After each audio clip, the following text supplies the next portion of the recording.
শেখ শুনেছি প্রতি শুক্রবার জুমার খুতবা এবং হালাকা হয়ে থাকে। এখন থেকে 5 অথবা 10,000 টাকা হুজুরকে দেওয়া হয়। প্রশ্ন হলো, আল্লাহ রসুল সাল্লাল্লাহু আলাইহি ওয়াসাল্লামের সময় কি এমন টাকা নেওয়ার বিধান ছিল নাকি জানাবেন?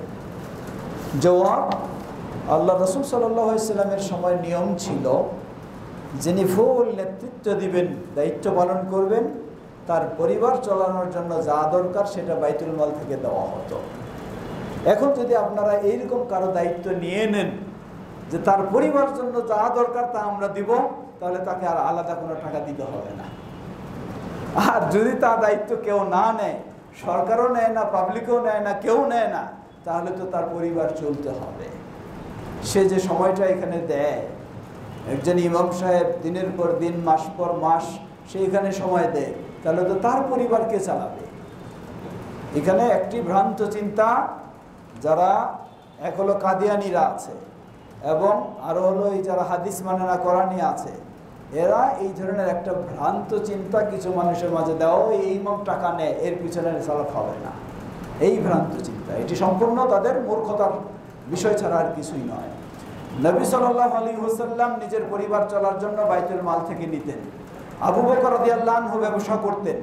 যখন তিনি খলিফা হলেন, নিজের আর ব্যক্তিগত ব্যবসার সুযোগ নাই, ফুল সময় খেলাফতে খলিফার জন্য দায়িত্ব তিনি নিজের পরিবার চলার জন্য নিতেন। সেটি সকলেই এইভাবে শরীয়ত সম্মত, সেটি বৈধ।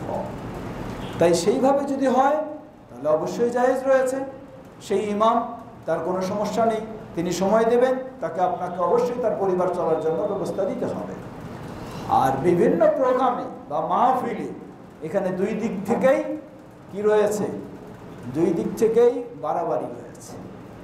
আপনি একজন মানুষকে দূর দেশ থেকে আমন্ত্রণ জানিয়ে নিয়ে আসবেন, পরে যাওয়ার সময় তার যাতায়াত ভাড়াটাও দিবেন না, তাহলে এটা কি ইনসাফ? কখনোই ইনসাফ নয়।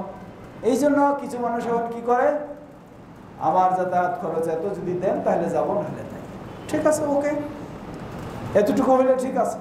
আবার কেউ যদি 3 ডবল চায়, এটার ব্যবসা একটা কমার্শিয়াল সিস্টেম বানায় ফেলে, তাহলে আমরা বলবো সেটাও কি হবে, বাড়াবাড়ি এবং বেইনসাফি।